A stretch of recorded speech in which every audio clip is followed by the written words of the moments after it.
The story of Samuel, the boy who listened to God. Hello kids, today I will tell you another story from the Bible. There was once a young boy named Samuel. He lived in the house of God and served under a priest named Eli. Samuel was kind, obedient, and always ready to help. Even though he was still a child, God had a special purpose for his life. But Samuel did not know it yet. One night, Samuel was sleeping in his room. The lamp in the house of God was still burning softly. Suddenly, Samuel heard a voice calling his name. "Samuel!" Samuel woke up quickly. He thought Eli was calling him, so he ran to Eli's room and said, "Here I am. You called me." But Eli said, "I did not call you. Go back to sleep." Samuel returned to his bed. A second time he heard the voice, "Samuel!" Again Samuel ran to Eli. "Here I am. You called me." But Eli said, "I didn't call you, my son. Go back and lie down."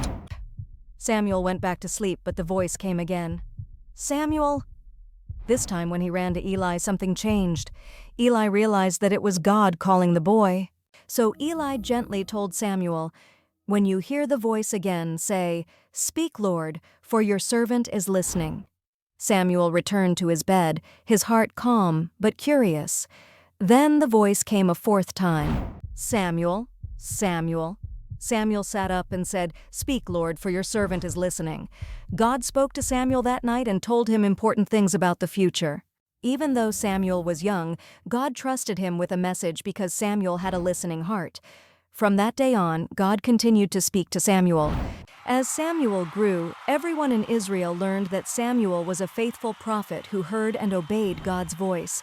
The lesson for you today is this: God can speak to anyone, even children. You do not have to be older to hear God's guidance.